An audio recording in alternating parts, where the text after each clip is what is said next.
സഞ്ചാരികൾക്കെന്നും പുതുമ നിറഞ്ഞ കാഴ്ചകൾ സമ്മാനിക്കുന്ന സുന്ദരമായ ഒരു സ്ഥലമാണ് വയനാട്. വയനാട്ടിലെ കൽപ്പറ്റയിൽ നിന്നും ഏകദേശം 10 കിലോമീറ്റർ അകലെ തൃക്കൈപ്പറ്റ എന്ന ഗ്രാമത്തിലാണ് ഉറവ് എന്ന സംഘടന പ്രവർത്തിക്കുന്നത്. ഉറവ് എന്ന വാക്കിന് വസന്തം അല്ലെങ്കിൽ ഉറവിടം എന്നാണ് അർത്ഥം. മുള കൊണ്ട് ഉപജീവന മാർഗം കണ്ടെത്തുന്നവരെ ഒരുമിച്ച് കൂട്ടി ഉറവ് എന്ന പേര് നൽകിയത് ബാംബു ഗ്രോ റിസോർട്ടിൻ്റെ MD ആയ ശ്രീ ശിവരാജനായിരുന്നു. താഴെത്തട്ടിലുള്ളവരെ സാമ്പത്തികമായി ഉയർത്താൻ സഹായിക്കുന്ന ഒരു സംവിധാനം കണ്ടെത്താൻ ഉറവ് ശ്രമിക്കുന്നു. ഉറവിനൊപ്പം പ്രവർത്തിക്കുന്ന കരകൗശല വിദഗ്ധർ ധാരാളം മൂല്യവർദ്ധിത ഉൽപ്പന്നങ്ങളായ പെന്നുകൾ, ബാഗുകൾ, ഫർണിച്ചറുകൾ തുടങ്ങിയ വിവിധ തരം കരകൗശല വസ്തുക്കൾ പുറത്തിറക്കിയിട്ടുണ്ട്. വയനാട്ടിലെ മലയോരങ്ങളെ നിറമണിക്കുന്ന ഇല്ലിമുളയിൽ ജീവിതത്തിൻ്റെ ഉറവ് കണ്ടെത്തുന്നു ഉറവ് ബാംബു ഗ്രോ വില്ലേജിലെ ആളുകൾ. Thank you. Hello hello hello നിങ്ങളുടെ എന്നെ ആദ്യമായിട്ട് ഈ പരിപാടിയുടെ ഭാഗമായിട്ട് വിളിക്കുന്നത് സുരേഷ് ചേട്ടനാണ്. അപ്പോൾ അന്ന് ഞങ്ങൾ ഒരുപാട് ചർച്ച ചെയ്തിരുന്നു നിങ്ങളുടെ യാത്രകളെ പറ്റിയിട്ടും ഇതിന് മുന്നേ നടന്ന യാത്രകളെ പറ്റിയിട്ടൊക്കെ ഞാനും യൂട്യൂബിലൊക്കെ നോക്കിയിട്ടുണ്ടായിരുന്നു. ഏറെ സന്തോഷം ഇത്തരം ഒരു കൂട്ടായ്മയെ ഇവിടെ ഉറവിലേക്ക് വന്നതിന് ആദ്യം തന്നെ ഞങ്ങളുടെ നന്ദി അറിയിക്കുന്നു. ഒപ്പം നമുക്ക് വളരെ ചുരുങ്ങിയ സമയമുള്ളൂ. നിങ്ങൾ ഇന്ന് 4ാമത്തെ ദിവസമാണ് അല്ലേ? ഇന്നാണോ കൺക്ലൂഷൻ? നാളെ ഞങ്ങൾ പോകും. ഓക്കെ, ഇന്നാണ് ഒരു ഈവനിങ് കൺക്ലൂഷൻ ഉള്ളത്. Okay okay okay. അപ്പോൾ ഇതുവരെയുള്ള യാത്ര ഗംഭീരം ആയിരുന്നു എന്ന് വിശ്വസിക്കുന്നു. അപ്പോൾ ഇനി അങ്ങോട്ട് അതിഗംഭീരമാവട്ടെ. ഉറവിനെ പറ്റിയിട്ട് ഇപ്പോൾ വായിച്ചിട്ടുണ്ടായിരുന്നു. എനിക്ക് തോന്നുന്നു ഒരു പക്ഷേ അത് നോട്ട് എങ്ങനെയാണ് ഉണ്ടാക്കിയതെന്നുള്ളത് അറിയില്ല. നിലവിൽ ഉറവിൻ്റെ പൊസിഷൻ എന്താണെന്നുള്ളത് ഞാൻ ഒരിക്കൽ കൂടെ പറയാം. ഇത് 1996 ഒരു കേരളത്തിലെ വിവിധ പ്രദേശങ്ങളിൽ നിന്നുള്ള സാമൂഹിക പാരിസ്ഥിതിക മേഖലകളിൽ നിൽക്കുന്ന ആളുകൾ ചേർന്നുകൊണ്ട് ആരംഭിച്ചിട്ടുള്ള ഒരു സംഘടനയാണ്. ഇന്ന് നമ്മൾ കാണുന്നതിനേക്കാളും ഒരുപാട് വൾണറബിൾ ആയിരുന്നു. വയനാട്ടിൽ കാർഷിക ആത്മഹത്യകൾ മുതൽ നിരന്തരം പ്രശ്നങ്ങളായി കിടക്കുന്ന ഒരു മേഖലയ്ക്കകത്ത് ഇത്തരത്തിലുള്ള ഒരു ഇനീഷ്യേറ്റീവ് ഡെവലപ്പ് ചെയ്യുക എന്നുള്ള ഉദ്ദേശത്തോട് കൂടിയിട്ടാണ് ഇത് സ്ഥാപിതമാകുന്നത്. അന്ന് നമ്മളുടെ കാഴ്ചപ്പാട് ഗ്രാമീണ വികസനത്തിന്, അതായത് സുസ്ഥിരമായിട്ടുള്ള പരിഹാരങ്ങൾ കണ്ടെത്തുക എന്നുള്ളതാണ്. ഇപ്പോൾ നമ്മളൊക്കെ ഒരു കാലഘട്ടം വരെ, എനിക്ക് തോന്നുന്നു ഒരു 3-4 വർഷം മുമ്പ് വരെയൊക്കെ ഡെവലപ്മെന്റ് എന്ന് പറയുന്ന വാക്കാണ് നമ്മൾ യൂസ് ചെയ്തുകൊണ്ടിരുന്നത് ഇത്തരം ഏരിയകളിലെല്ലാം. ഇന്ന് നമ്മൾ അതിൻ്റെ കൂടെ ഏത് മേഖലയാണെങ്കിലും സസ്റ്റൈനബിൾ ഡെവലപ്മെന്റ് എന്നുള്ളൊരു വാക്ക് കൂടെ നമ്മൾ ചേർത്ത് വെക്കുന്നുണ്ട്. ഈ സസ്റ്റൈനബിലിറ്റി എന്ന് പറയുന്ന ടേം നമുക്ക് സുപരിചിതമാവാൻ തുടങ്ങിയത് ഒരു പക്ഷേ ഈ പറയുന്ന പാരിസ്ഥിതികമായിട്ടുള്ള മാറ്റങ്ങൾ നമ്മളെ കാര്യമായിട്ട് ബാധിച്ചു തുടങ്ങുന്ന ഒരു ഘട്ടത്തിലാണ് സസ്റ്റൈനബിലിറ്റി ഒരു കോർ ആസ്പെക്റ്റ് ആണെന്നുള്ളത് നമ്മൾ മനസ്സിലാക്കി തുടങ്ങുന്നത്. എന്നാലും ഇത് 96 മുതൽ നാച്ചുറൽ ആയിട്ടുള്ള റിസോഴ്സസ്, നമുക്ക് ഒരുപാട് റിസോഴ്സസ് ഉണ്ട് അല്ലേ? കളിമണ്ണ്, ചിരട്ടത്തോട്, മുള തുടങ്ങി ഇത്തരത്തിലുള്ള നാച്ചുറൽ റിസോഴ്സസിനെ എങ്ങനെ ഇത്തരത്തിലുള്ള ഗ്രാമീണ വികസനത്തിന് പരിഹാരം കണ്ടെത്താൻ, അതിനെ എങ്ങനെ യൂട്ടിലൈസ് ചെയ്യാം, അതിനെ എങ്ങനെ ഉപയോഗിക്കാം, അത് ഇൻഡിജീനിയസ് ആയിട്ടുള്ള പല പ്രാക്ടീസസും അവരിൽ നിന്ന് നേടുന്ന അറിവുകളോട് കൂടെ കൂട്ടിച്ചേർത്തുകൊണ്ട് കോർത്തിണക്കിക്കൊണ്ട് എത്തരത്തിലേക്കാണ് വികസന മാതൃകകൾ സൃഷ്ടിക്കുക എന്ന ഉദ്ദേശത്തോട് കൂടിയിട്ടാണ് ഇത് സ്ഥാപിതമാകുന്നത്. ഇതിന്റെ പേര് തന്നെ നിങ്ങൾക്ക് എടുത്തിട്ടുണ്ടെങ്കിൽ ഇത് ഉറവ് ഗ്രൂവ് എന്നാണ് പറഞ്ഞിട്ടുണ്ടായിരുന്നത്. ഇത് Urav indigenous science and technology study centre എന്നാണ് ഇതിന്റെ പേരുള്ളത്. അപ്പോൾ ഇൻഡിജീനിയസ് ആയിട്ടുള്ള പല ടെക്നിക്സും ടെക്നോളജീസ് ഒക്കെ ഉപയോഗപ്പെടുത്തിക്കൊണ്ട് വികസന മാതൃകകൾ സൃഷ്ടിക്കുക, സുസ്ഥിരമായിട്ടുള്ള വികസന മാതൃകകൾ സൃഷ്ടിക്കുക എന്നുള്ള ഉദ്ദേശത്തിലാണ് ഇത് സ്ഥാപിതമാകുന്നത്.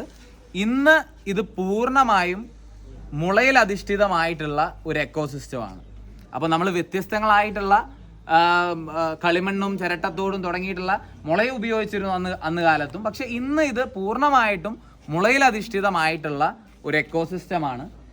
നിലവിൽ മുളയുടെ നഴ്സറി പ്ലാന്റേഷൻസ് മുതൽ all over India bamboo constructions വരെയുള്ള ഒരു 8ഓളം മേഖലകളിൽ പ്രവർത്തിക്കുന്ന ഒരു സ്ഥാപനമായിട്ടാണ് നിലവിൽ ഉറവുള്ളത്. അപ്പോൾ അതിൻ്റെ ഈ 1 മണിക്കൂർ സമയം കൊണ്ട്, ഒരു 45 മിനിറ്റ് മുതൽ 1 മണിക്കൂർ വരെയാണ് നമുക്ക് സമയം നിലവിലൂടെയുള്ളൂ. അപ്പോൾ ഈ സമയം കൊണ്ട് നിലവിൽ നമ്മൾ ഒരു ഗൈഡഡ് ടൂർ എന്ന് പറയുന്ന ഒരു പ്രോഗ്രാം നമ്മളിവിടെ വരുന്ന ഇതിനെക്കുറിച്ച് അറിയാൻ താല്പര്യമുള്ള ആളുകൾക്ക് വേണ്ടിയിട്ട് നമ്മൾ സംഘടിപ്പിക്കുന്ന ഒരു ഷെഡ്യൂൾഡ് ആയിട്ടുള്ള ഒരു പ്രോഗ്രാമാണ്. നമ്മൾ നഴ്സറിയിൽ നിന്ന് ആരംഭിക്കുകയും ഫുള്ളി ഫിനിഷ്ഡ് ആയിട്ടുള്ള പ്രൊഡക്റ്റ് വരെ കാണിക്കുന്ന രീതിയിൽ ഇവിടുത്തെ ഫംഗ്ഷൻസിനെ ഡിസ്ക്രൈബ് ചെയ്ത് തരികയും നമ്മൾ അങ്ങോട്ടുള്ള ഒരു ഇൻട്രാക്ഷൻ സെഷൻ പോലെയാണ് നമ്മളത് കൈകാര്യം ചെയ്യാറുള്ളത്. അപ്പോൾ നമുക്ക് അതിലേക്ക് കടക്കാം അല്ലേ? അതുപോലെ തന്നെ നമുക്കിവിടെ നമ്മളുടെ വാല്യൂ ചെയിൻ ഓഫീസറാണ് ജിനോ സാറും നമ്മളെ കൂടെ ഉണ്ടായിരിക്കും. സാറാണ് അതിൻ്റെ വാല്യൂ ചെയിനായിട്ട് ബന്ധപ്പെട്ടിട്ട് പ്രവർത്തിക്കുന്ന സാറാണ്. അതുപോലെ നിലവിൽ ഇതിൻ്റെ ടോണി പോളാണ് നിലവിൽ ഇതിൻ്റെ CEO ആയിട്ടുള്ളത്. ഇതിൻ്റെ ട്രസ്റ്റിൽ നമുക്ക് ഒരുപാട് ആളുകളുണ്ട്. നമുക്ക് അങ്ങോട്ട് നഴ്സറി പോകുമ്പോൾ അവിടെ ഒരു താടിക്കാരനെ കാണാം. മൂപ്പരെയാണ് നമ്മളുടെ ഡോക്ടർ അബ്ദുള്ള കുട്ടി എന്ന് പറയുന്ന നമ്മളുടെ നഴ്സറിയുടെ ഹെഡും ട്രസ്റ്റിയുമാണ്. ബാക്കി നമുക്ക് നടന്നുകൊണ്ട് സംസാരിക്കാം. കേൾക്കുന്നുണ്ടോ?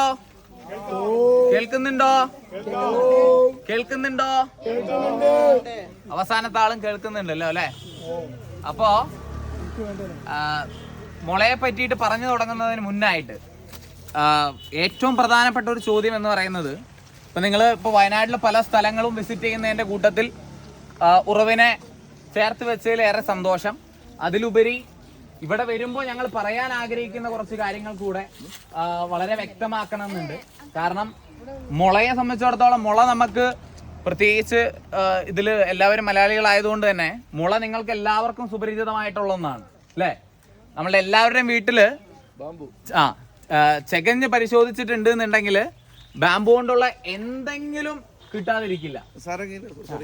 ഇവര് നമ്മുടെ ചെന്നൈയിൽ വളരുന്ന കുട്ടികളാണ്. അപ്പൊ പ്യൂർ ഭയങ്കര കടുകട്ടി മലയാള വാക്ക് ചിലപ്പോ ഞാൻ മിക്സ് ചെയ്യാം. ചില വാക്ക് ഏതിലേക്ക് വേണമെങ്കിലും സ്വിച്ച് ചെയ്യാം. നമുക്ക് എല്ലാവർക്കും ബാമ്പു ഉപയോഗിച്ചുകൊണ്ടുള്ള ഡിഫറെന്റ് ആയിട്ടുള്ള മേ ബി യൂട്ടിലിറ്റീസ് ആയിരിക്കാം, പലതരത്തിലുള്ള. ഇപ്പൊ നമ്മളുടെ മുന്നത്തെ ജനറേഷനെയൊക്കെ എടുത്ത് നോക്കുകയാണെന്നുണ്ടെങ്കിൽ കുറച്ചുകൂടെ ബാമ്പുവിന്റെ ഉപയോഗം കുറച്ചുകൂടെ നമ്മൾ അടുക്കളയിൽ തുടങ്ങി കാർഷിക ഉപകരണങ്ങൾ വരെയുള്ള അഗ്രികൾച്ചർ ടൂൾസ് ആയിട്ടൊക്കെ ബാമ്പു യൂസ് ചെയ്തിട്ടുണ്ട്.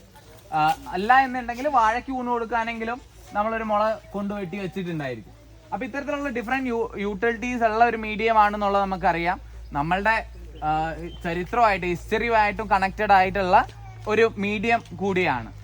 എന്തുകൊണ്ട് ബാമ്പു എന്നുള്ളത് നമ്മൾ ഇപ്പൊ എന്തിനാണ് ഇപ്പൊ ഈ പറയുന്ന സസ്റ്റൈനബിൾ ഡെവലപ്മെന്റിനെ പറ്റിയിട്ടൊക്കെ സംസാരിക്കുമ്പോൾ മുള ഇത്രയും കാര്യമായിട്ട് വിവരിക്കേണ്ട, മുള അതിലെങ്ങനെയാണ് ഒരു കാര്യമായിട്ടുള്ള കഥാപാത്രമാവുന്നത് എന്നുള്ളത് വളരെ വ്യക്തമാക്കണമെന്ന് ആഗ്രഹിക്കുന്ന ഒരു ടോപ്പിക് കൂടിയാണ്. കാരണം ഇനി നമ്മൾ ഈ എക്കോ ഫ്രണ്ട്ലി എന്നൊക്കെ പറയില്ലേ, എക്കോ ഫ്രണ്ട്ലി അല്ലെങ്കിൽ എർത്തി ആയിട്ടുള്ള കോൺഷ്യസ് ലിവിങ്, ഇതിനെ പറ്റിയിട്ടൊക്കെ ഈ ടേമുകളൊക്കെ ഇപ്പൊ ഇന്ന് വളരെ ഫെമിലിയർ ആയിട്ടുള്ള ടേമുകളാണ്.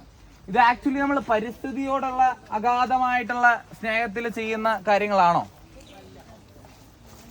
അല്ല. വ്യത്യസ്ത അഭിപ്രായമുള്ളവരുണ്ടോ? പരിസ്ഥിതിയോടുള്ള അഗാധമായിട്ടുള്ള എൻവയോൺമെന്റിനോടുള്ള അഗാധമായിട്ടുള്ള സ്നേഹത്തിൽ നമ്മൾ ചെയ്യുന്ന കാര്യങ്ങളാണോ? ശരിക്കും ആണോ? അപ്പോ ഇന്ന് ഇത്തരം ഞാൻ ഈ നേരത്തെ പറഞ്ഞ പോലെ തന്നെ സസ്റ്റൈനബിലിറ്റി എന്ന് പറയുന്ന ടേം ഒക്കെ it's coming like more popular ആയിക്കൊണ്ടിരിക്കുന്ന ഒരു സമയമാണ്. കാരണം മറ്റൊന്നുമല്ല, മനുഷ്യന് ബോധ്യം വന്ന് തുടങ്ങിയിട്ടുണ്ട്. ഏത്? പാരിസ്ഥിതിക മാറ്റം, ക്ലൈമറ്റ് ചേഞ്ച് ഇസ് റിയൽ എന്നുള്ള, അത് ഫേക്ക് ആണെന്നുള്ള ധാരണയുള്ളവരുണ്ടോ? ക്ലൈമറ്റ് ചേഞ്ച് കാരണം ഇന്ന് നമുക്ക് ക്ലാസ് എടുക്കാൻ കുറച്ചുകൂടെ എളുപ്പം. കുറച്ചു കാലം മുമ്പാണെങ്കിൽ നമ്മൾ അന്റാർട്ടിക്കയിൽ മഞ്ഞുരുകുന്ന കഥ പറഞ്ഞിട്ടാണ് ക്ലാസ് തുടങ്ങാറ്. ഇന്ന് അതിൻ്റെ ഒന്നും ആവശ്യമില്ല. We are facing it.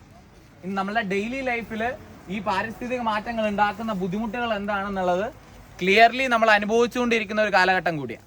അപ്പൊ മുന്നിലേക്ക് പോകുമ്പോൾ we all need like alternatives. If plastic മാറ്റി നിർത്തുക എന്നുള്ളതാണ് പലപ്പോഴും പാരിസ്ഥിതികമായിട്ടുള്ള ഇടപെടൽ നടത്തുമ്പോൾ നമ്മൾ കൃത്യമായിട്ട് പറയുന്ന ഒരു കാര്യം. പ്ലാസ്റ്റിക് മാറ്റി നിർത്തുമ്പോൾ മറ്റെന്ത് എന്നുള്ളൊരു ചോദ്യമില്ലേ? കാരണം നമുക്ക് എല്ലാവർക്കും ആവശ്യങ്ങളുണ്ട് എന്നുള്ളതിൽ യാതൊരു സംശയവുമില്ല. പക്ഷെ ഇന്ന് പ്ലാസ്റ്റിക് മാറ്റി നിർത്തുമ്പോൾ പകരം എന്ത് ഉപയോഗിക്കണം എന്നുള്ളൊരു ചോദ്യം കൂടെ നിൽക്കുന്നുണ്ട്. അപ്പൊ മുന്നിലേക്ക് പോകുമ്പോൾ നമ്മൾ ഇതിനെ മാറ്റി നിർത്താൻ പറയുമ്പോൾ ബാക്കി എന്തൊക്കെ മാർഗങ്ങളാണ് നമ്മുടെ മുന്നിലുള്ളത്? There bamboo have a role. ഇന്ന് ആഗോളതലത്തിൽ internationally bamboo celebrate as A green gold, miracle plant, എന്നിങ്ങനെ ഡിഫറെന്റ് ആയിട്ടുള്ള നെയിംസിൽ ബാംബു സെലിബ്രേറ്റ് ചെയ്യപ്പെടുന്നുണ്ട് ഈ സസ്റ്റൈനബിൾ ഡെവലപ്മെന്റിന്റെ കാഴ്ചപ്പാടിൽ നോക്കുമ്പോൾ. കാരണം വളരെ എളുപ്പം ഞാൻ ഒരു ഉദാഹരണം പറയാം. നമുക്ക് ഒരുപാട് റിസോഴ്സസ് ഉണ്ട്, ലൈക്ക് മണ്ണും മരവും ഇതൊക്കെ ഡിഫറെന്റ് ആയിട്ടുള്ള റിസോഴ്സസ് ആണ്, നാച്ചുറൽ ആയിട്ടുള്ള റിസോഴ്സസ് തന്നെയാണ്. അതിൽ ബാംബുവിനെ എങ്ങനെയാണ് ഡിഫറൻഷിയേറ്റ് ചെയ്യുക എന്നുള്ളത് ഒന്ന് വ്യക്തമാക്കണം എന്നുണ്ട്. ഒന്ന്, നമ്മൾ മരം നടുകയാണെന്നുണ്ടെങ്കിൽ അല്ലേ, ഒരു മരം കാതലാവണമെങ്കിൽ എത്ര കാലം എടുക്കും? ചുരുങ്ങിയത് 15 മുതൽ 20 വർഷം എടുക്കും. മുള 5 മുതൽ 6 വർഷത്തില് കാതലാവുന്ന ഒരു ബാംബു എന്താണ്? മരമാണോ? മെച്യൂരിറ്റി അന്തക്കാതലല്ലേ ഇത്. മെച്യൂരിറ്റി ആവുന്ന പീരീഡ് എന്ന് പറയുന്നത് 5 to 6 ഇയർ ആണ്. മരമാണെന്നുണ്ടെങ്കിൽ അത് 15 മുതൽ 20 വർഷം വരെ എടുക്കും. ഒന്ന്, ഇത് ഏത് വർഗത്തിൽപ്പെടുന്നതാ മുള? ഗ്രാസ് ആണ്. ലോകത്തിലെ ഏറ്റവും ഫാസ്റ്റസ്റ്റ് ഗ്രോവിംഗ് ആയിട്ടുള്ള ഗ്രാസ് ആണ്. പൊയാസിയ എന്ന് പറയുന്ന ഗ്രാസ് ഫാമിലിയിലാണ് ബാംബു ഉൾപ്പെട്ടിട്ടുള്ളത്. ഏറ്റവും ഫാസ്റ്റസ്റ്റ് ഗ്രോവിംഗ് എന്നുള്ളതാണ് ഞാൻ ഈ പറഞ്ഞ സസ്റ്റൈനബിൾ ഡെവലപ്മെന്റ് ഫാക്ടിൽ ബാംബുവിനെ വളരെ സിഗ്നിഫിക്കന്റ് ആക്കുന്ന ഒരു കാര്യം എന്ന് പറയുന്നത് ഫാസ്റ്റസ്റ്റ് ഗ്രോവിംഗ് എന്നുള്ളതാണ്. ഇപ്പൊ ആനമുളയൊക്കെ പറയുന്നത് ഒരു ദിവസം അതിന്റെ കൂമ്പ് വരുന്ന ഇനീഷ്യൽ ഘട്ടത്തില് 1 അടി ഒരു ദിവസം വളരുന്ന, തുടർച്ചയായല്ല അതിന്റെ കൂമ്പ് വരുന്ന സമയത്തൊക്കെ. അപ്പൊ ഇത്രയും ഫാസ്റ്റസ്റ്റ് ഗ്രോവിംഗ് ആയിട്ടുള്ള ഒന്നാണ്. 5-6 വർഷത്തിൽ നമുക്ക് എന്താവും? മെച്യൂരിറ്റി ആയി കിട്ടും. 2, ഒരു മരം വെച്ചാൽ 15 മുതൽ 20 വർഷം കഴിഞ്ഞാലും ഒരു മരം തന്നെയല്ലേ ഉണ്ടാവുള്ളൂ. അപ്പൊ കണ്ടിന്യൂസ്ലി നമ്മൾ മരം വെട്ടി നമ്മൾ യൂട്ടിലിറ്റി ആക്കി കൊണ്ടിരുന്നിട്ടുണ്ടെങ്കിൽ, വാല്യൂ അഡീഷൻ നടത്തിയിട്ടുണ്ടെങ്കിൽ, സ്വാഭാവികമായിട്ട് മറ്റൊരു രീതിയിൽ പാരിസ്ഥിതിക്ക് അത് പ്രത്യാഘാതങ്ങൾ ഉണ്ടാക്കും, നെഗറ്റീവ് ഇമ്പാക്ട് ഉണ്ടാക്കുന്നുണ്ട്. കീപ്പ് ഓൺ കട്ടിങ്, ഡിഫോറസ്റ്റേഷൻ പോലെയുള്ള കാര്യങ്ങൾ ഒരു ഭാഗത്ത് സംഭവിക്കുന്നതാണ്. മുളയെ സംബന്ധിച്ചിടത്തോളം മുള ഫാസ്റ്റസ്റ്റ് ഗ്രോവിംഗും ആണ്, അതുപോലെ തന്നെ റിന്യൂവബിൾ പ്ലാന്റ് ആണ്. അതായത് ഒന്ന് നട്ടാൽ, ഇപ്പൊ നിങ്ങൾക്ക് ഇവിടെ കാണാം, അതുപോലെ ഇവിടെ ആയാലും നമ്മൾ ഒറ്റ സാപ്ലിംഗേ നട്ടിട്ടുള്ളൂ. പക്ഷെ സീസൺ ടു സീസൺ പുതിയ സ്പ്രൗട്ടുകൾ പൊട്ടി ഉണ്ടായിക്കൊണ്ടിരിക്കും. നമ്മള് വാഴക്കന്നിന്നൊക്കെ ഹൗ ലൈക്ക് ബനാന പുതിയതായിട്ട് കിളുത്ത് വരുന്നത് പോലെ തന്നെ നിങ്ങൾക്ക് ഇവിടെ കാണാം. ഇത് ബ്ലാക്ക് ബാംബു എന്ന് പറയുന്ന ഒരു ബാംബു ആണ്. നമ്മൾ പച്ചയും മഞ്ഞയുമാണ് നമുക്ക് സുപരിചിതമായിട്ടുള്ളത്. ഇത് ബ്ലാക്ക് ബാംബു എന്ന് പറയുന്ന ഒരു ബാംബു ആണ്. ഇതിന്റെ പുതിയ ഷൂട്ട് വരുന്നത് കണ്ടോ? അപ്പൊ ഇത് പുതിയ ഷൂട്ട് ഉണ്ടായിക്കൊണ്ടേയിരിക്കും. അപ്പൊ സുസ്ഥിര വികസന കാഴ്ചപ്പാടില് പെട്ടെന്ന് വളരുകയും എന്നാൽ പരിസ്ഥിതിക്ക് ആഘാതമില്ലാതെ നമുക്ക് കണ്ടിന്യൂസ് ആയിട്ട് യൂസ് ചെയ്യാൻ പറ്റുന്ന, ആരെങ്കിലും ഇവിടെ സസ്റ്റൈനബിലിറ്റി ഒന്ന് ഡിഫൈൻ ചെയ്യാൻ പറ്റുമോ? വളരെ എളുപ്പത്തില്. ഫ്യൂച്ചറിന് വേണ്ടിയിട്ട് റിസർവ് ചെയ്യാം അല്ലേ? വളരെ എളുപ്പം പറയുകയാണെന്നുണ്ടെങ്കിൽ നമ്മളെല്ലാവരും ദാഹിച്ചു വരികയാണ്. നമ്മളെ പിന്നിലും ആളുകൾ വരാനുണ്ട് ഇനി അല്ലേ? ഇവിടെ ആകെ ഒരു കുടത്തിലുള്ള വെള്ളേ ഉള്ളൂ. നമുക്ക് ആവശ്യത്തിനും കുടിക്കാം, ആവശ്യത്തിനും കുടിക്കാം. ആവശ്യമാണോ അത്യാവശ്യമാണോ എന്ന് ആദ്യം തിരിച്ചറിയേണ്ടതുണ്ട്. ഇനി അത്യാഗ്രഹത്തിനും കുടിക്കാം. നമ്മൾ ഏറെക്കുറെ ഇന്നിപ്പോ അത്യാഗ്രഹത്തിന് പ്രവർത്തിച്ചുകൊണ്ടിരിക്കുന്ന ആളുകളാണ്. അപ്പോ ആ ഒരു കുടം വെള്ളേ ഉള്ളൂ നമുക്കിവിടെ. അപ്പൊ അതിനെ പിന്നിൽ വരുന്ന, ഇപ്പൊ 100 ആളുടെ ക്യൂ ആണെങ്കിൽ ഒന്നാമത് നിൽക്കുന്നവനും 100ാമത് നിൽക്കുന്നവനെ പറ്റിയിട്ടുള്ള ചിന്ത ഉണ്ടാവുക എന്നുള്ളതാണ് വളരെ ലളിതമായിട്ട് നമുക്ക് പറഞ്ഞു വെക്കാൻ കഴിയുന്ന ഒരു സമവാക്യം എന്ന് പറയുന്നത്. ഒരു പക്ഷെ ഗൂഗിളിലൊക്കെ ടൈപ്പ് ചെയ്ത് നോക്കിയിട്ടുണ്ടെങ്കിൽ വ്യത്യസ്തമായിട്ടുള്ള ഡെഫിനിഷൻസ് ഒക്കെ കാണാം. പക്ഷെ എന്നിരുന്നാലും ഈ നേരത്തെ പറഞ്ഞ പോലെ തന്നെ ഫ്യൂച്ചറിലേക്ക് ആയിട്ടുള്ള ഒരു കൺസിഡറേഷൻ ഉണ്ടാവുക, തോട്ട് ഉണ്ടാവുക എന്നുള്ളത് തന്നെ വളരെ ഇമ്പോർട്ടൻ്റ് ആയിട്ടുള്ള ഒരു ആസ്പെക്റ്റ് ആണ്. അവിടെ ബാംബു ഒരു സസ്റ്റൈനബിൾ മീഡിയം എന്നുള്ള രീതിയിൽ പ്രധാന റോൾ എടുക്കുന്നുണ്ട്. അത് മാത്രമല്ല, നമ്മളുടെ കൺസെപ്റ്റിൽ ബാംബു വെച്ചിട്ട് ഇന്ത്യൻ കോണ്ടെക്സ്റ്റിൽ പ്രധാനമായിട്ട് കരകൗശല വസ്തുക്കളും അതുപോലെ തന്നെ നേരത്തെ പറഞ്ഞ പോലെ വീടുകളും ഇതൊക്കെയാണ് നമ്മൾ മുന്നേ കണ്ടുവന്നിട്ടുള്ളത്. Bamboo as a medium, cosmetics തുടങ്ങി, ബാംബു ബിയർ തുടങ്ങി, ഈ ലാസ്റ്റ് G20 സബ്മിറ്റ് അവസാനിക്കുമ്പോൾ they were discussing about making fuel from bamboo. അപ്പോൾ മുന്നിലേക്ക് ഒരുപാട് സാധ്യതകളുള്ള, ഒരുപാട് ഇൻഡസ്ട്രീസിനെ ഡെവലപ്പ് ചെയ്യാൻ കഴിയുന്ന ഒരു മീഡിയം ആയിട്ടാണ് ബാംബുവിനെ കണക്കാക്കുന്നത്. അപ്പോൾ നിങ്ങൾ ഇവിടെ വന്ന് പോകുമ്പോഴായാലും it's very easy to show you like green bamboo, yellow bamboo അല്ലെങ്കിൽ ബ്ലാക്ക് ബാംബു. പക്ഷെ അതല്ല നമ്മൾ ആഗ്രഹിക്കുന്നത്. Bamboo as a natural medium, അതിന് മുന്നിലേക്കുള്ള സാധ്യതകളും അതിനെ നമ്മൾ പ്രോത്സാഹിപ്പിക്കേണ്ടതിൻ്റെ ആവശ്യകതകളും എന്താണ് എന്നുള്ളതിനെ പറ്റിയിട്ട് പറഞ്ഞു വെച്ചിട്ട് ബാക്കി തുടരാമെന്നുള്ളതുകൊണ്ടാണ് ഞാൻ ഇത്രയും പറഞ്ഞത്. ഇതിന്റെ ഈ പേപ്പറിന്റെ കൂടുതൽ സ്കെയിലപ്പ് ചെയ്യണമെങ്കിൽ എന്ത് വേണം? ഇത് അനിവാര്യതയാ കേവലം. അതുകൊണ്ടാണ് ഞാൻ പറഞ്ഞത് ക്രാഫ്റ്റ് ഇതിന്റെ ഒരു പോസിബിലിറ്റി മാത്രം. നമുക്കതിൽ ഒതുക്കി നിർത്താൻ പറ്റുന്ന ഒരു കാലഘട്ടമല്ല മുന്നിലേക്കുള്ളത്. കാരണം യൂട്ടിലിറ്റിയിലേക്ക് ഇത് കടന്നു വരേണ്ടതുണ്ട്, നമ്മളെ നിത്യോപയോഗ സാധനങ്ങളിലേക്ക് വരേണ്ടതുണ്ട്, എല്ലാത്തിനും നമുക്ക് അൾട്ടർനേറ്റീവ് വേണ്ടതുണ്ട്. ഇന്നത് കോസ്റ്റ്ലി അഫെയർ ആണ്. സാധാരണ ഇപ്പം നിങ്ങളെല്ലാവരും പല പ്രായത്തിലുള്ളവരുണ്ട് അല്ലേ? എല്ലാവരും പല്ല് തേക്കാറുണ്ടെന്ന് വിശ്വസിക്കുന്നു. ഏകദേശം ഈ ഒരു കാലഘട്ടത്തിനുള്ളിൽ നമ്മൾ എത്ര ബ്രഷ് യൂസ് ചെയ്തിട്ടുണ്ടാവും? ഏകദേശം ഒരു 3 മാസത്തിലെങ്കിലും നമ്മൾ ചേഞ്ച് ചെയ്യുന്നുണ്ടാവും അല്ലേ? ഒരു 2 വർഷം മുന്നേ, സത്യസന്ധമായി പറയണം, 2 വർഷം മുന്നേ നിങ്ങൾ ഉപയോഗിച്ച ബ്രഷ് നിലവിൽ എവിടെയാണെന്ന് നമുക്കറിയോ?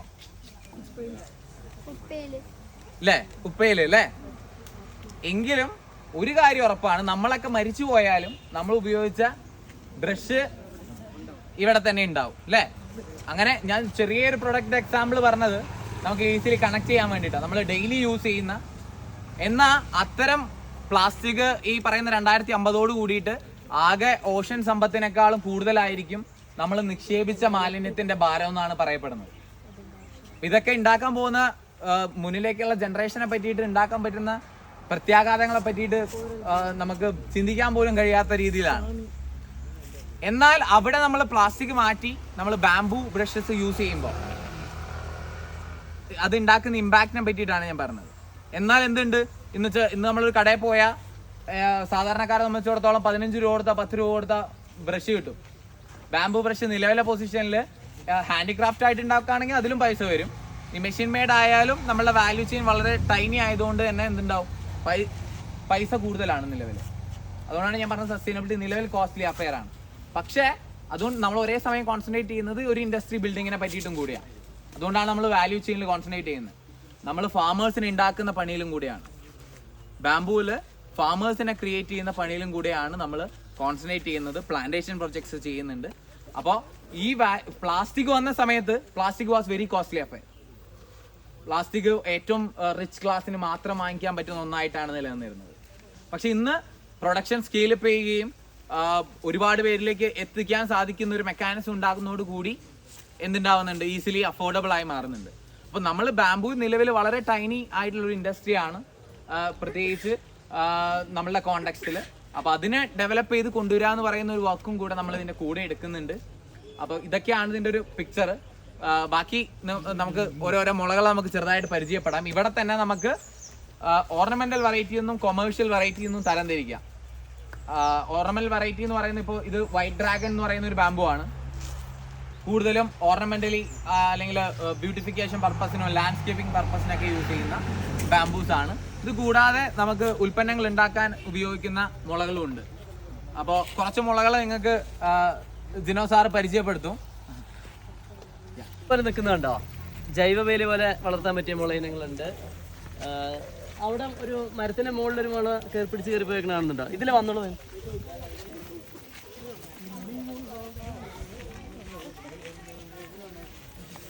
വള്ളി പോലെ പടർന്നു പോകുന്ന മുളകളെ നിങ്ങൾ ആരെങ്കിലും കണ്ടിട്ടുണ്ടോ? അത് ഒരു വള്ളിമുള എന്ന് പറഞ്ഞൊരു വെറൈറ്റിയാണ്. ആൻഡമാൻ നിക്കോബാർ ഐലൻഡിലേക്കുള്ള ഒരു വെറൈറ്റിയാണ്. അവിടെ അത് അവർ ട്രൈബൽസ് അത് കയറിന് പകരമായിട്ട് മരത്തിലേക്ക് കയറാൻ വേണ്ടിയിട്ടൊക്കെ ഉപയോഗിക്കുന്ന ഒരു വെറൈറ്റിയാണ്. നമ്മൾക്കിപ്പോൾ അതിൻ്റെ ഉപയോഗം എന്തായിരിക്കും? നമുക്ക് കയറൊക്കെ ഇപ്പോൾ ധാരാളം കിട്ടാനുണ്ട്.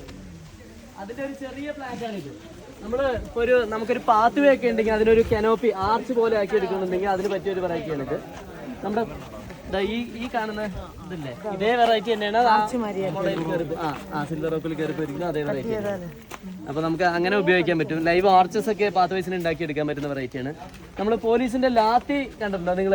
ഇപ്പൊ പോലീസിന്റെ ലാത്തിയൊക്കെ ഫൈബർ ആയിട്ടുണ്ട്. പണ്ട് പോലീസിന്റെ ലാത്തി മറ്റേ മുള കൊണ്ടാണ് ചെയ്യുന്നത്. ഇപ്പൊ ബജ്രംഗ് ദളിന്റെ ഒക്കെ ആ ദള്ള് കണ്ടിട്ടില്ലേ നിങ്ങള്? ആ വടി ചെയ്യുന്നത് ഈ ലാത്തി മുള എന്ന് പറഞ്ഞൊരു വെറൈറ്റിയാണ്. നല്ലൊരു ഭംഗിയുള്ള വെറൈറ്റിയാണ്. നമ്മളിപ്പോൾ അതിനധികം തോട്ടിക്കും അതുപോലെ അലങ്കാരത്തിനൊക്കെ ആയിട്ടാണ് ഉപയോഗിക്കുന്നത്. ടെമ്പററി കൺസ്ട്രക്ഷൻസിനൊക്കെ ഉപയോഗിക്കാൻ പറ്റുന്ന മുള ഇനങ്ങളാണ്. അപ്പോൾ അതിൽ ഇതുപോലെ തന്നെ അലങ്കാര മുള ഇനങ്ങളുണ്ട്. നമുക്ക് കൺസ്ട്രക്ഷൻ സ്ട്രക്ചറൽ മെമ്പേഴ്സ്, തൂണ്, ബീംസ് ഒക്കെ ആയിട്ട് ഉപയോഗിക്കാൻ പറ്റുന്ന മുള ഇനങ്ങളുണ്ട്. മുട്ടകലം വളരെ കൂടിയ നെയ്ത്തിന് ഉപയോഗിക്കുന്നത്. നിങ്ങൾ ഈറ്റ ഓടാന്നൊക്കെ കേട്ടിട്ടുണ്ടോ? അതുപോലത്തെ വെറൈറ്റീസ് ഉണ്ട്. ഞാൻ 2-3 ടൈപ്പ് ഓഫ് ബാംബൂസ് ഒന്ന് കാണിച്ചു തരാം. മുള കണ്ടിട്ടില്ലേ? എല്ലാ മുളയ്ക്കും ഇതേപോലെ മുട്ടുകൾ ഉണ്ടാവും. ഇതുണ്ടോ ഈ നോഡും ഇതുണ്ടോ ഈ കാണുന്നതാണ് മുട്ട്. എല്ലാ മുളകൾക്കും മുട്ടുകൾ ഉണ്ടാവും. നമ്മൾ പുല്ലിന് പോലെ തന്നെ പുല്ലിന് എങ്ങനെ കണ്ടിട്ടില്ലേ? മരത്തിന് അങ്ങനെ കാണില്ല, ബ്രാഞ്ചസ് ആയിരിക്കും അധികം ഉണ്ടാവുക. ഇപ്പൊ ഓരോ മുട്ടിന്റെ അകലവും ഓരോ മുളകിനങ്ങൾക്കും വ്യത്യാസം ഉണ്ടാവും. ഇപ്പൊ ഈ ഓട പോലത്തെയുള്ള ഇതിന് ഇത്രയും മുട്ടകലമുണ്ട്. ഇത് മലയോട എന്ന് പറഞ്ഞാൽ നമ്മുടെ വയനാട്ടിലും ഇടുക്കിയിലൊക്കെ കാണുന്ന ഒരു തരം മുളയനമാണ്. ഇപ്പൊ ഇങ്ങനെ മുട്ടകലം കൂടിയ മുളയനങ്ങൾ നമ്മൾ നെയ്ത്തിന് വേണ്ടിയിട്ട്, അതായത് ചെറിയ ചെറിയ പൊളികളാക്കിയിട്ട് അതിന് മെടഞ്ഞ് കൊട്ട, മുറം, പനമ്പ് അങ്ങനെയുള്ള സാധനങ്ങളൊക്കെ ചെയ്യാൻ പറ്റും. ഇപ്പോൾ നിങ്ങൾക്ക് അവിടെ പോയി കഴിഞ്ഞാൽ അതിന് വീട്ടിലുള്ള മോഡേൺ പ്രോഡക്ട്സ് ഒക്കെ കാണാൻ പറ്റും കുറേ. അതുപോലെ ഇതുപോലെ സോളിഡ് ആയിട്ടുള്ള മുളയിനങ്ങളുണ്ട്. ഒരുവിധം 90% മുളകളും പൊള്ളയാണ് ഉള്ളിൽ.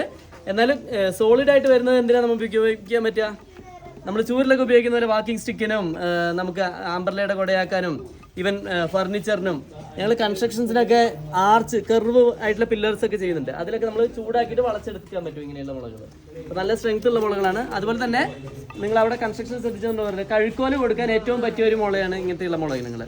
അതുപോലെ തന്നെ മുട്ടകല അടുത്തുള്ള ബോൾ തിക്നെസ് നല്ല കൂടുതലുള്ള മുളകൾ നമുക്ക് തൂണായിട്ടും ബീംസ് ഒക്കെ ആയിട്ട് ഉപയോഗിക്കാൻ പറ്റും. മുന്നയിലൊക്കെ വളരുന്ന റണ്ണിങ് ബാമ്പുകളുണ്ട്. നിങ്ങൾ ഈ ജാപ്പനീസ് ഫിലിംസിലും ചൈനീസ് ഫിലിംസിലും ഒക്കെ കണ്ടിട്ടുണ്ടോ? മുളയുടെ നമ്മുടെ ഇവിടെയൊക്കെ എങ്ങനെ മുള വളരുന്നത്? ഓരോ കൂട്ടാണ്. ഒരു മുളം കൂട്ട് ഉണ്ടെങ്കിൽ അതിൽ നിന്ന് ഒരു 10 അടി 15 അടി മാറിയിട്ടായിരിക്കും. അവിടെയൊക്കെ എങ്ങനെയാണെന്ന് വെച്ചാൽ ഒരു മുള എവിടെയാണെങ്കിൽ 2 അടി അപ്പുറത്തേക്ക് 2 അടി അപ്പുറത്ത് അങ്ങനെ ഒരു മുളയുടെ കാട് പോലെ ആവും. അങ്ങനെയുള്ള മുളയിനങ്ങൾ നമ്മുടെ ഇവിടെ അധികം കണ്ടു വരില്ല, കുറച്ചേ ഉള്ളൂ. പിന്നെ മുള പൂക്കുന്നതിനെ കുറിച്ച് നിങ്ങൾക്ക് ആർക്കെങ്കിലും അറിയോ? മുള എങ്ങനെയാ പൂക്കുന്നതെന്ന് കണ്ടിട്ടുണ്ടോ? ബാക്കി എല്ലാ ചെടികളും എങ്ങനെയാ പൂക്കുക? ഒരു വർഷത്തിലൊരിക്കൽ പൂക്കും, ചിലപ്പോൾ 6 മാസത്തിൽ പൂടും. മാവൊക്കെ ആണെങ്കിൽ 1 വർഷത്തിലൊരിക്കൽ പൂക്കും, എന്നിട്ട് കായ്ക്കും, പിന്നെ അടുത്ത വർഷം പൂക്കും. മുളയുടെ കേസ് എങ്ങനെയാണെന്നറിയോ? മുള അതിന്റെ ജീവിതത്തിൽ ഒരു പ്രാവശ്യമാണ് പൂക്കുള്ളൂ. പൂക്കാത്ത മുളയിനങ്ങളുണ്ട്, പൂത്ത് വിത്താവാത്ത മുളയിനങ്ങളൊക്കെ ഉണ്ട്. സാധാരണ ഒരുവിധം മുളയിനങ്ങളെല്ലാം ഒരു പ്രാവശ്യം. അപ്പം നമ്മുടെ മുള്ളുമുളയുടെ കേസ് എടുത്താൽ ഒരു പ്രാവശ്യം എൻ്റെ ലൈഫിൽ പൂക്കുള്ളൂ. 10-30 കൊല്ലം എടുക്കും അത് പൂക്കാൻ. പൂത്ത് കഴിഞ്ഞാൽ അത് വിത്തുണ്ടാക്കി അത് നശിച്ചു പോകും. അങ്ങനെയാണ് മുളയുടെ ലൈഫ് സൈക്കിൾ വരുന്നത്. മുളയിൽ തന്നെ വിത്തുകൾ പലതരത്തിലുണ്ട്. ഒരു അടയ്ക്കയുടെ വലിപ്പം മുതൽ, അടയ്ക്ക ഒരു ചെറിയ പേരക്കയുടെ വലിപ്പമുള്ള വിത്ത് മുതൽ ചെറിയ ഒരു അരി പോലെയുള്ള വിത്ത് വരെ ഉണ്ട്. നമ്മുടെ മുള്ളുമുളയുടെ വിത്തൊക്കെ ഒരു അരി പോലെ ഇരിക്കും, ഏകദേശം ഇതുപോലെയൊക്കെ ഇരിക്കും മുള്ളുമുളയുടെ വിത്തെല്ലാം. അതേസമയം വലിപ്പം കൂടിയ, അതായത് മുളയിനങ്ങൾക്ക് ചെറിയ വിത്തായിരിക്കും. ആനമുളയ്ക്കയുടെ ഒക്കെ വിത്ത് ചെറുതായിരിക്കും. ഓടയുടെ എല്ലാം വിത്ത് ഒരു ഇതുപോലെ പുറമേ ഒരു ഫ്ലഷി, നമ്മൾ മാങ്ങയൊക്കെ ഉള്ള പോലെ പുറമേ ഒരു ഫ്ലഷി പോർഷൻ ഉണ്ടാവും, ഉള്ളിൽ വിത്തും ഉണ്ടാവും. അതേസമയം വലിയ മുളകൾക്കൊക്കെ നമ്മുടെ നെല്ല് പോലെയാണ്, പുറമേ ഒരു കവറിങ്ങും ഉള്ളിൽ വിത്തും മാത്രമേ ഉണ്ടാവുള്ളൂ. എന്ന് പറഞ്ഞില്ല ഞാൻ, മുള്ളുമുളയുടെ അരി എന്ന് പറഞ്ഞത് ഇതാണ്. ഇത് മുളങ്കൂമ്പ് വെച്ചിട്ട് ചെയ്തിട്ടുള്ള അച്ചാറൊക്കെയാണ്. ഇത് ഞങ്ങൾ നബാർഡിൻ്റെ ഒരു ഇനീഷ്യേറ്റീവാണ്.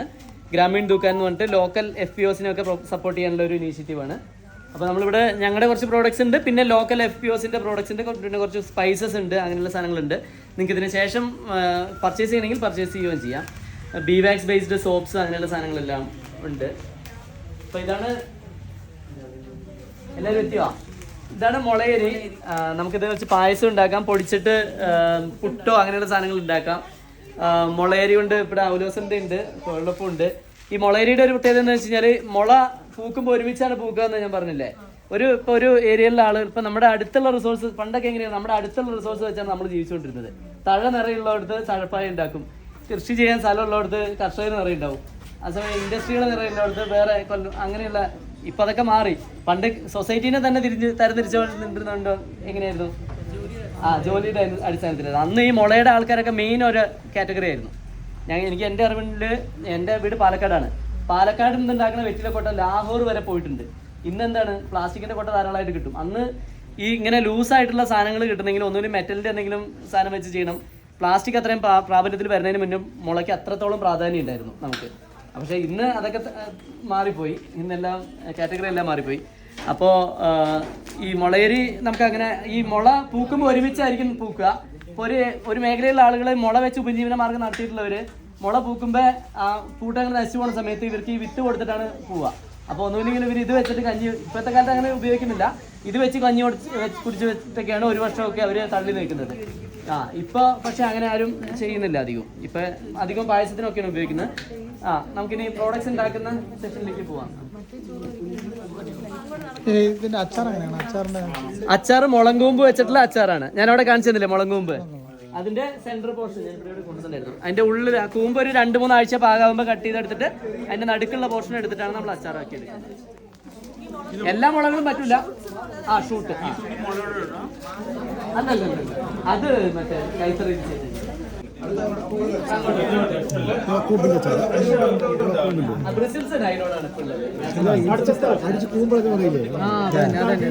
റൂറൽ വുമൺ ആർട്ടിസൻസ് ആണ്. അപ്പോ ഒരു 30 കിലോമീറ്റർ അറൗണ്ടിൽ നമുക്ക് യൂണിറ്റ്സ് ഉണ്ട്. സോ ഈ പ്രോഗ്രാമിന്റെ സ്ട്രക്ചർ എങ്ങനെയാന്ന് വെച്ചാൽ അവർക്ക് വേണ്ട റോ മെറ്റീരിയൽസ് മുതൽ ഇതിന്റെ മാർക്കറ്റിംഗ് വരെയുള്ള കാര്യങ്ങളിൽ കീപ്പ് ഓൺ സപ്പോർട്ട് കൊടുത്തുകൊണ്ട് ഹാൻഡ് ഹോൾഡ് ചെയ്യുന്ന ഒരു ലൈവ്ലിഹുഡ് പ്രോഗ്രാം ആണത്. അപ്പൊ അതിന്റെ കീഴിൽ നമുക്ക് ഒരു 5 യൂണിറ്റുകൾ നമുക്ക് നമ്മളുടെ പ്രിമൈസസിൽ തന്നെ ഉണ്ട്. അപ്പൊ നമുക്ക് 1-2 യൂണിറ്റ്സ് വിസിറ്റ് ചെയ്യാം. ഇത് ബാംബുവിന്റെ കർട്ടൻ ഉണ്ടാക്കുന്ന ഒരു യൂണിറ്റ് ആണ്.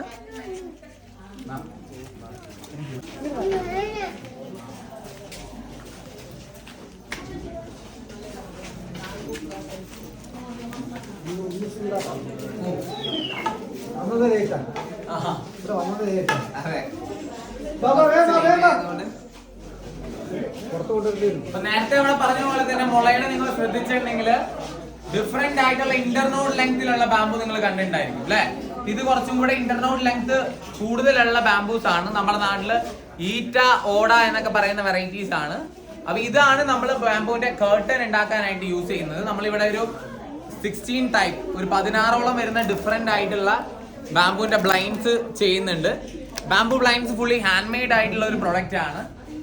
ഇതിന്റെ ഇനീഷ്യൽ സ്റ്റേജിൽ ബാംബു എല്ലാം ട്രീറ്റ് ചെയ്ത് വന്നതിന് ശേഷം ഇവര് കൈകൊണ്ട് ഇതിനെ സ്പ്ലിറ്റ് ചെയ്ത് ഇതിനെ 2 ടൈപ്പ് സ്ലൈവേഴ്സ് ആക്കി മാറ്റുന്നുണ്ട്.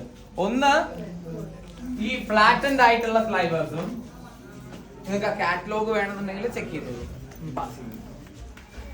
ഒന്ന് ഫ്ലാറ്റൻഡ് സ്ലൈവേഴ്സും മറ്റൊന്ന് റേഡിയൽ ആയിട്ടുള്ള സ്ലൈവേഴ്സും. പിന്നെ ഈ ഇരിക്കുന്നത് ബാംബു നമ്മൾ ഫാബ്രിക് കളർ ചെയ്യുന്നതാണ്. അത് ഡിഫറെന്റ് ആയിട്ടുള്ള പാറ്റേൺ ചെയ്യുന്നതിന് വേണ്ടിയിട്ട്. മറ്റൊന്ന് ഇതിൽ തന്നെ എക്സ്റ്റീരിയറും ഇന്റീരിയറും ആയിട്ടുള്ള ബാംബു ബ്ലൈൻഡ്സ് ഉണ്ട്. എക്സ്റ്റീരിയർ ബ്ലൈൻഡ്സിന് നമ്മൾ ഈ ബാംബുവിന്റെ സ്കിന്ന് കളയില്ല, അതങ്ങനെ തന്നെ നിർത്തും. അപ്പൊ അതൊരു എക്സ്ട്രാ കോട്ടിംഗ് കൊടുക്കുന്ന ഒരു എലിമെന്റ് കൂടെയാണ്. ഇതാണ് ബാംബുവിന്റെ ഒരു 16 ടൈപ്പ് പാറ്റേൺ ചെയ്യുന്നുണ്ട്. അതിൽ തന്നെ ഹാൻഡ് ലൂമിലാണ് നമ്മൾ ഇത് സ്റ്റിച്ച് ചെയ്തെടുക്കുന്നത്. പിന്നെ നമുക്ക് ഇവിടെ നിങ്ങൾക്ക് കാണാം ബാംബു ഒരു 0 വേസ്റ്റ് മെറ്റീരിയൽ ആണ്. ബാംബുവിന്റെ എല്ലാ പാർട്ടും നമുക്ക് യൂട്ടിലൈസ് ചെയ്യാൻ പറ്റുന്നതാണ്. ഇപ്പൊ ഇവിടെ വരുന്ന വേസ്റ്റ് ആയാലും നമുക്ക് ഇപ്പൊ നിങ്ങൾ ഷോപ്പിൽ പോകുമ്പോൾ നിങ്ങൾക്ക് ലാമ്പ് ഷെയ്ഡ്സ് കാണാം, ഡസ്റ്റ് എല്ലാം വെച്ചിട്ട് ബാംബുവിന്റെ പൊടി വെച്ച് ചെയ്തിട്ടുള്ളത്. കൂടാതെ ഇതൊരു കമ്മ്യൂണിറ്റി പ്രോഗ്രാം ആയതുകൊണ്ട് തന്നെ ഇവിടത്തെ ഈ വേസ്റ്റ് എല്ലാം നമ്മളുടെ ഇവിടെ വർക്ക് ചെയ്യുന്ന ചേച്ചിമാര് തന്നെ അവരെ വീട്ടിലേക്ക് കത്തിക്കാൻ കൊണ്ടുപോകുന്നുണ്ട്. അപ്പൊ അതാണ് നമ്മൾ കൺസിഡർ ചെയ്യുന്ന ഒരു major utility element as now. നമ്മള് ഇതിന്റെ മുകളിൽ എന്താ ചെയ്യാ, ഓരോന്ന് വെച്ച് തന്നെ ചെയ്യേണ്ടി വരും. അങ്ങനെ ഒരു മീറ്ററില് 1 മണിക്കൂറിലൊക്കെ നെയ്തെടുക്കും തോന്നുന്നുണ്ട്. വലിപ്പമുള്ള നമുക്ക് കുറച്ചുകൂടി കിട്ടും തോന്നുന്നുണ്ട്. ചെറിയ അളികൾ വെച്ച് നമുക്ക് പെയിന്റിംഗ് മാറ്റും ഒക്കെ ചെയ്യുന്നില്ല, അങ്ങനെയുള്ള ചെറിയ അളികൾ വെച്ചിട്ട് ഇതിൽ ചെയ്യാൻ പറ്റും. ഇത് കളേർഡാണ്, ഫാബ്രിക് ഡൈ ചെയ്തിരിക്കുന്നത്. ബാംബു ഒരു പോറസ് മെറ്റീരിയലും ഡൈ ഈസി ആയിട്ട് പിടിക്കും. നാച്ചുറൽ ഡൈസ് നമുക്ക് ചെയ്യാൻ പറ്റും, ഫാബ്രിക് ഡൈ ചെയ്തിട്ടുള്ളതാണ് ഇതിൽ. വാക്വം പ്രഷർ ഇംപ്രഗ്നേഷൻ പ്ലാന്റ് എന്ന് പറയുന്ന ബാംബു ട്രീറ്റ് ചെയ്യാൻ യൂസ് ചെയ്യുന്ന പ്ലാന്റ് ആണ്. അപ്പൊ ഇതിൽ നമുക്ക് ബാക്കിയുള്ള മെത്തേഡ്സിനെ അപേക്ഷിച്ച് വളരെ സമയം കുറച്ച് മതി. മാത്രമല്ല കൺസ്ട്രക്ഷനൊക്കെ നമുക്ക് 20 അടി മുളയൊക്കെ ഒന്നിച്ച് ട്രീറ്റ് ചെയ്യേണ്ടി വരും. ഇതൊരു 5 മണിക്കൂറേ എടുക്കുള്ളൂ. ബോറിക്കും പൊറാക്സും വെച്ചിട്ടാണ് ട്രീറ്റ് ചെയ്യുന്നത്. അതിനുശേഷം നമുക്ക് വാല്യൂ അഡീഷനിൽ യൂസ് ചെയ്യാം. നമുക്ക് ഈ വഴി പോവാം. പറഞ്ഞു ബാംബുവിനെ നമ്മള് പ്ലാസ്റ്റിക് സബ്സ്റ്റിറ്റ്യൂട്ട് ആയിട്ടും വുഡ് സബ്സ്റ്റിറ്റ്യൂട്ട് ആയിട്ടും അതുപോലെ സ്റ്റീൽ സബ്സ്റ്റിറ്റ്യൂട്ട് ആയിട്ട് നമ്മൾ യൂസ് ചെയ്യുന്നുണ്ട്. നമ്മുടെ കൺസ്ട്രക്ഷന്റെ മിസ്റ്റർ ജോർജ് ചേട്ടന്റെ വീട് നമ്മൾ ബാംബു റീഎൻഫോഴ്സ് സ്ട്രക്ചർ ആയിട്ടാണ് ചെയ്തിട്ടുള്ളത്. അതായത് സ്റ്റീലിന് പകരം നമ്മൾ ബാംബു ഇട്ടിട്ട് കോൺക്രീറ്റ് ചെയ്തിട്ടുള്ള സ്ട്രക്ചേഴ്സ് ഉണ്ട്. റീഎൻഫോഴ്സ്മെന്റ് ചെയ്യുമ്പോൾ ചൂട് കുറയല്ല, നമ്മൾ പൊതുവെ നമ്മുടെ കാർബൺ ഫുട് പ്രിന്റ് കുറയും, സ്റ്റീലിന്റെ ഇത് ഉപയോഗം കുറയും. പിന്നെ അതെന്ന് വെച്ച് കഴിഞ്ഞാൽ നമുക്കത് ഫാബ്രിക്കേറ്റ് ചെയ്യുന്നത് സ്റ്റീൽ ബെൻഡ് ചെയ്യുന്നതിനേക്കാളും കുറച്ചുകൂടി എളുപ്പത്തിൽ നമുക്ക് ബാംബു വെച്ചിട്ട് ബൈൻഡ് ചെയ്തെടുക്കാൻ പറ്റും. ട്രീറ്റ് ചെയ്തിട്ടുള്ള ബാംബു ആണെന്ന് വെച്ചാൽ സ്റ്റീൽ നിൽക്കുന്ന പോലെ നിൽക്കുകയും ചെയ്യും നമുക്ക്. അതാണ് ബേസിക്. അതേസമയം നമ്മൾ അല്ലല്ല ഇതുപോലെയുള്ള സ്ട്രിപ്പുകളാക്കിയിട്ട് ആ സ്ട്രിപ്പുകളെ നമ്മൾ ജോയിൻ ചെയ്ത് നമ്മൾ കമ്പി കെട്ടില്ലേ അതേപോലെ തന്നെ കെട്ടി ഒരു 3 ഇഞ്ച് കനത്തിൽ നമ്മൾ ഫെറോ സിമെന്റിന് പകരം ബാംബു സിമെന്റ് എന്നുള്ള പോലെയാണ്. അതേസമയം ഇതുപോലുള്ള റൂഫിന് പകരം നമ്മൾ അവിടെ ചെയ്തിട്ടില്ലേ അതുപോലുള്ള റൂഫിന് തീർച്ചയായിട്ടും ടെമ്പറേച്ചറും വ്യത്യാസം വരും. ഇത് നമ്മുടെ ഒരു കോമൺ ഫെസിലിറ്റി സെന്റർ ആണ്. നമ്മളുടെ ഉള്ള ആർട്ടിസൻ കമ്മ്യൂണിറ്റി ഒക്കെ അവരുടെ ബേസിക് ആയിട്ടുള്ള കട്ടിങ് ഗ്രൈൻഡിങ് പ്രോസസ്സിനൊക്കെ യൂസ് ചെയ്യുന്ന ഒരു ഏരിയ ആണ്. അപ്പൊ ഇവിടെ തന്നെ നമ്മൾ ബാംബു വുഡ് സബ്സ്റ്റിറ്റ്യൂട്ട് ആണെന്ന് പറയുമ്പോൾ നമുക്ക് സ്വാഭാവികമായിട്ട് ഉണ്ടാവുന്ന ഒരു സംശയമുണ്ട്. ബാംബുവിൻ്റെ ഒരു കേർഡ് ടെക്സ്ചർ ആണ്. എങ്ങനെയാണ് നമ്മൾ എത്ര പറഞ്ഞാലും ഒരു ലിമിറ്റേഷൻ ഉണ്ടായിരിക്കുന്നത്. അപ്പോൾ ഇതുപോലെയുള്ള ആനമുള പോലെയുള്ള ബാംബൂസിന് ഇതിന് തിക്കർ ഡയാമീറ്റർ ഉണ്ട്. ഇത്തരത്തിലുള്ള ബാംബൂന്ന് നമുക്ക് എന്തുണ്ടാക്കാം, ഇത്തരം പ്ലെയിനർ ടൂൾസ് വെച്ചിട്ട് റീപ്പേഴ്സ് ക്രിയേറ്റ് ചെയ്യാം. അപ്പൊ നിങ്ങൾ മുകളിൽ ഷോപ്പിൽ പോകുമ്പോൾ നിങ്ങൾക്ക് മരത്തുകൊണ്ട് ഉണ്ടാക്കിയത് പോലെ തന്നെയുള്ള പ്രൊഡക്റ്റ് കാണാൻ പറ്റും. അത് ക്രിയേറ്റ് ചെയ്തിട്ടുള്ളത് ഇത്തരം തിക്കർ ഡയാമീറ്റർ ഉള്ള ബാംബൂന്ന് റീപ്പേഴ്സ് ക്രിയേറ്റ് ചെയ്തിട്ടാണ്. അപ്പോൾ ഇതും ഇതിൻ്റെ ഒരു ഹ്യൂജ് പോസിബിലിറ്റി ആണ്. ബാംബുവിന്റെ ടൈല് പാനലിംഗ് ഒക്കെ ചെയ്യാനായിട്ടും യൂസ് ചെയ്യുന്നത് ബാംബു റീപ്പേഴ്സ് ആണ്. ഇത് നമ്മൾ റീസെന്റ് നടന്ന G20 സബ്മിറ്റിന്റെ മെയിൻ കോൺഫറൻസ് ഹാൾ നമ്മളാണ് ചെയ്തിട്ടുള്ളത്. അതിന്റെ ഇന്റീരിയർ ഫുള്ള് ഇത് നമ്മൾ എക്സ്പ്ലോർ ചെയ്തിട്ടുള്ള കുറച്ച് പാറ്റേൺസിന്റെ കുറച്ച് മോഡൽസ് ആണ്. അതുപോലെ ഇത് ഏത് പാർട്ടാണെന്ന് മനസ്സിലായോ? ബാംബുവിന്റെ ഏത് പാർട്ടാണ്?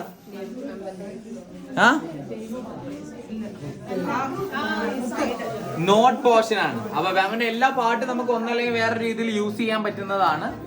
ഇതൊരു ചെറിയൊരു ഗ്രീൻ ഓഫീസ് കൺസെപ്റ്റ് ആണ്. ഇപ്പൊ ഗവൺമെന്റ്സ് ആയാലും ഗ്രീൻ പ്രോട്ടോകോൾസ് ഒക്കെ ക്രിയേറ്റ് ചെയ്യുന്ന സമയത്ത് നമുക്ക് ബാംബു വളരെ ക്രിയേറ്റീവ് ആയിട്ട് യൂസ് ചെയ്യാൻ പറ്റുന്ന ഒരു മീഡിയം കൂടിയാണ്.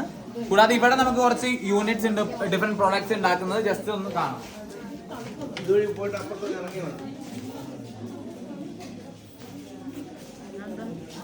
ഇത് ബാംബുവിന്റെ തന്നെ ഒരു പെൻ ഹോൾഡറും മൊബൈൽ ഹോൾഡറും കൂടെ വരുന്ന ഒരു പ്രൊഡക്റ്റ് ആണ്.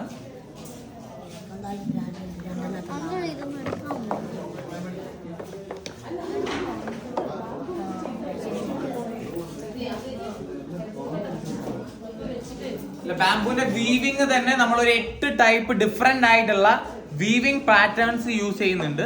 നിങ്ങൾ മുകളിൽ പോകുമ്പോൾ നിങ്ങൾ ലാമ്പ് ഷെയ്ഡ് കാണുമ്പോൾ നിങ്ങൾക്ക് മനസ്സിലാവും. ഇതാണ് അതിന്റെ ബേസ് ക്രിയേറ്റ് ചെയ്യാന്ന് പറയുന്നത്. നമ്മളിപ്പോ കൊട്ടയൊക്കെ നെയ്യാണെന്നുണ്ടെങ്കിൽ അതിന്റെ ബേസ് ഇങ്ങനെയാണ് നമ്മൾ ക്രിയേറ്റ് ചെയ്യുക. അതിനുശേഷമാണ് അത് വന്ന് നെയ്ത് പോവുക.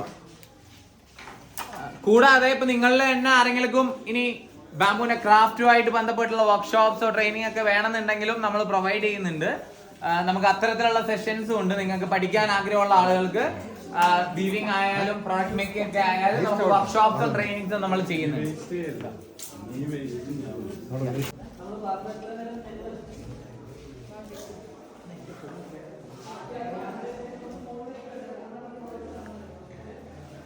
ഇത് നമ്മളുടെ ഒരു ആർട്ട് ആൻഡ് ഇൻസ്റ്റാളേഷൻ നമ്മളുടെ ഒരു പ്രധാന മേഖലയായിരുന്നു.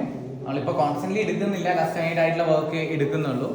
ഇത് ഒരു 3-4-5 വർഷം മുന്നേ ബാംഗ്ലൂരുള്ള ഒരു എക്സ്പോക്ക് വേണ്ടിയിട്ട് നമ്മൾ ചെയ്തൊരു വർക്കാണ്. ഇത് വുഡ് ആൻഡ് ബാംബു കോംബോ ആണ്. അതുപോലെ ഈ ഇരിക്കുന്ന മിനിയേച്ചേഴ്സ് എല്ലാം നമ്മൾ ഇന്ത്യയുടെ പല ഭാഗത്ത് ചെയ്തിട്ടുള്ള ബാംബു കൺസ്ട്രക്ഷൻസിന്റെ മിനിയേച്ചേഴ്സ് ആണ്. ഇത് റീസെന്റ് നമ്മൾ ഗുജറാത്തിലെ സൂറത്തിൽ കംപ്ലീറ്റ് ചെയ്ത ഒരു 6000 സ്ക്വയർ ഫീറ്റിന് അടുത്ത് വരുന്ന ഒരു ബാംബു പവലിയൻ ആണ്.